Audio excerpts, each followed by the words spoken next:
حرام کمائی کا شامل ہونا تفصیل سے۔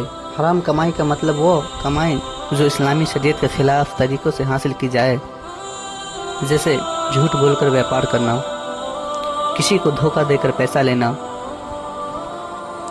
گھٹ تول کرنا یا ملاوٹ کرنا، بیاج یعنی سود سے کمانا، رشوت لینا یا دینا، چوری یا بے ایمانی سے مال کمانا، کسی مظلوم کا حق چھیننا۔ جو لوگ خود کھاتے ہیں وہ قبر سے اس طرح اٹھیں گے جیسے شیطان نے انہیں چھو کر دیوانہ بنا دیا ہو۔ رسول اللہ صلی اللہ علیہ وسلم نے فرمایا، ایسے لوگوں اللہ پاک ہے، اللہ پاک ہے اور وہ صرف پاک چیزیں ہی قبول کرتے ہیں۔ اس کا مطلب اگر آپ کی کمائی حرام سے بھری ہے تو نہ آپ کی دعا قبول ہوگی، نہ عبادتیں میں لذت ملے گی اور نہ ہی گھر میں سکون ملے گا۔ حرام کمائی کا اثر زندگی پر: نمبر 1، رزق میں برکت نہیں رہتی، چاہے پیسہ زیادہ آ رہا ہو مگر کبھی ٹکتا نہیں۔ نمبر 2، اولاد پر اثر: حرام مال سے پہلی اولاد کی تربیت میں بھی اثر آتا ہے۔ نمبر 3، دل سخت ہو جاتے ہیں، نیک بات اثر نہیں کرتی، دین سے دوریاں بڑھتی ہے۔ نمبر 4، اللہ کی رحمت دور ہو جاتی ہے، جس سے گھر میں بے چینی، جھگڑے اور تنگی آ جاتی ہے۔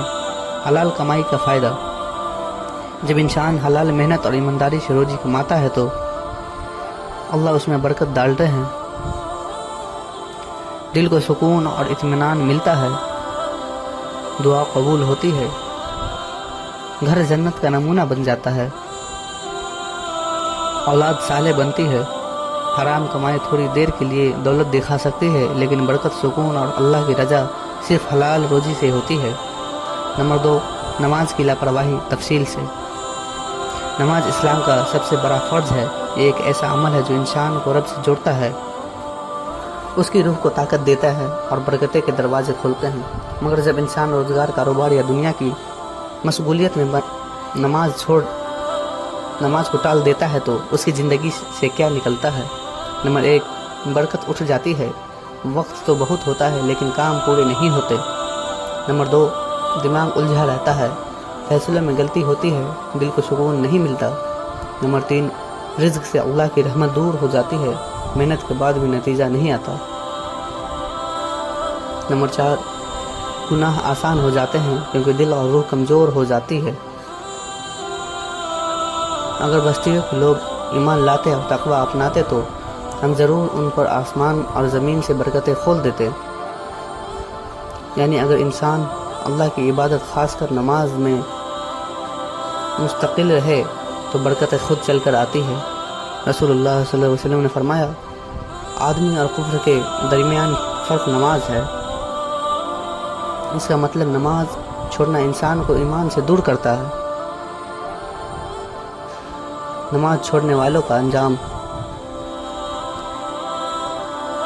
قبر تنگ ہو جاتی ہے، حساب میں مشکل ہوتی ہے، قیامت میں سب سے پہلے نماز کا حساب ہوگا۔ اگر نماز صحیح نکلی تو باقی عمل آسان ہوں گے۔ نماز کا اثر روزگار پر: جب انسان وقت پر نماز پڑھتا ہے اس کا دل مطمئن رہتا ہے، فیصلے صحیح کرتا ہے، اللہ اس کا کاروبار آسان کرتے ہیں، مصیبتیں دور ہوتی ہیں۔ نماز چھوڑ کر وقت بچانا نہیں بلکہ برکتیں کو کھو دینا ہے۔ جو اللہ کو راضی رکھنے والی روزی میں برکت اور سکون آتا ہے۔ نمبر 3، توبہ نہ کرنا اور گناہ پر ڈٹے رہنا۔ جب انسان گناہ کرتا ہے اور اس پر جمع رہتا ہے، یعنی نہ تو شرمندہ ہوتا ہے اور نہ ہی اللہ سے معافی مانگتا ہے، تو اس کا رزق تنگ کر دیا جاتا ہے اور برکت چھین لی جاتی ہے۔ گناہوں کا اثر دل پر: گناہ دل کو سخت بنا دیتے ہیں، ایسا دل نہ نصیحت سنتا ہے نہ عبادت میں سکون پاتا ہے، اور جب دل سخت ہو جائے تو برکتیں رک جاتی ہے۔ توبہ کی طاقت: قرآن میں حضرت نوح علیہ السلام کی دعوت کو دیکھیے، تم اپنے رب سے معافی مانگو، استغفار کرو، وہ تمہیں خوب بارش دے گا، مال و اولاد بڑھائے گا اور باغ باغیچے عطا کرے گا۔ یعنی صرف توبہ کرنے سے انسان کی زندگی میں خوشحالی، برکت اور راحت آنے لگتی ہے۔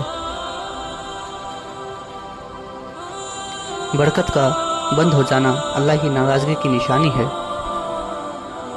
جب ہم گناہوں پر ڈٹے رہتے ہیں، جھوٹ، دھوکہ، بے حیائی، حرام کمائی اور پھر بھی توبہ نہیں کرتے تو اللہ ہماری روزی میں برکت ہٹا لیتے ہیں۔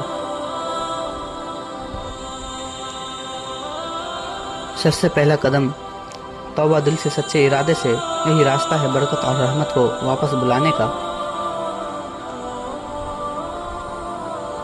نمبر 4، رشتوں کو توڑنا اور دل توڑنا، کٹا ہوا رہنا۔ جو لوگ رشتہ داروں سے ناطہ توڑ لیتے ہیں، اپنوں سے منہ موڑ لیتے ہیں اور دوسرے کے دل دکھاتے ہیں، ان کی روزی میں سے برکت دھیرے دھیرے ختم ہو جاتی ہے۔ حدیث میں صاف ہے، جو شخص رشتہ جوڑے گا اللہ اس کی عمر اور روزی میں برکت دے گا، اور جو رشتے توڑے گا اس پر برکت بند ہو جائے گی۔ یعنی صلہ رحمی، رشتہ داری نبھانا ایک ایسی عمل ہے جو روزی کو بڑھاتا ہے اور نہ نبھانے اسے گھٹاتا ہے۔ کسی کا دل توڑنا، جب ہم کسی کو بے وجہ دکھ پہنچاتے ہیں، زبان سے، برتاؤ سے یا ویوہار سے، تو اللہ ایسے عمل سے ناخوش ہوتا ہے۔ دل اللہ کا گھر ہے، اسے توڑنا خود اللہ کی ناراضگی کو دعوت دینا ہے۔ رشتے میں کٹاؤ، برکت میں رکاوٹ۔ کئی بار لوگ روزی کی تنگی سے پریشان ہوتے ہیں، لیکن اصلی وجہ یہ ہوتی ہے کہ انہوں نے اپنے سے رشتے بگاڑ لیے ہوتے ہیں، ماں باپ، بھائی بہن، بیوی بچے یا رشتہ دار۔ رشتہ داروں کو جوڑو، معاف کرنا سیکھو، جھک کر سلام کرو اور دل صاف رکھو، پھر دیکھو کیسے برکت خود چل کر آتی ہے۔ زکوٰۃ نہ دینا اور مال سے بخیل رہنا۔ اللہ نے جو ہمیں مال دیا ہے اس میں غریبوں کا حصہ رکھا ہے، جب ہم اس پہ حصے کو روک لیتے ہیں یعنی زکوٰۃ نہیں دیتے تو وہ مال ہمارے لیے بوجھ، مصیبت بن جاتا ہے۔ قرآن میں اللہ فرماتا ہے، جو لوگ سونا چاندی جمع کر کے رکھتے ہیں اور اللہ کی راہ میں خرچ نہیں کرتے انہیں دردناک عذاب ملے گا۔ حدیث میں آتا ہے کہ جس مال کی زکوٰۃ نہیں دی جاتی قیامت کے دن جہنم کی آگ میں تپایا جائے گا، اسے مالک کی پیٹھ اور ماتھا داغا جائے گا۔ زکوٰۃ برکت کا تالا کھولنے کی چابی۔ جب کوئی انسان دل سے زکوٰۃ دیتا ہے تو اللہ اس کے مال میں کئی گنا برکت ڈالتا ہے، اس کے کام آسان ہوتے ہیں، رکاوٹیں دور ہوتی ہیں۔ بخیل انسان کی حالت، جو لوگ ہر وقت صرف جوڑتے رہتے ہیں لیکن خرچ نہیں کرتے، نہ زکوٰۃ دیتے نہ دان، اس کے گھر میں برکت چلی جاتی ہے، انہیں کبھی سکون نہیں ملتا۔ ہر سال اپنے مال کی صحیح زکوٰۃ نکالو اور جو ضرورت مند ہو انہیں دو، تاکہ تمہارے مال کی پاکی اور برکت دونوں آئے۔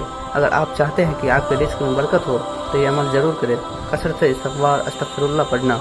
حدیث رسول اللہ صلی اللہ علیہ وسلم نے فرمایا، جو انسان کثرت سے استغفار کرتا ہے اللہ ہر تنگی سے نکالنے کا راستہ بنا دیتا ہے، ہر غم سے نجات دیتا ہے اور وہاں سے رزق عطا کرتا ہے جہاں سے اس کا گمان بھی نہیں ہوتا۔ مطلب دن میں کئی بار استغفر اللہ پڑھنا روزی اور سکون کا راستہ کھول دیتا ہے۔ تو ناظرین، ملتے ہیں کل اگلی ویڈیو کے ساتھ، تب تک کے لیے السلام علیکم ورحمۃ اللہ وبرکاتہ۔ خدا حافظ۔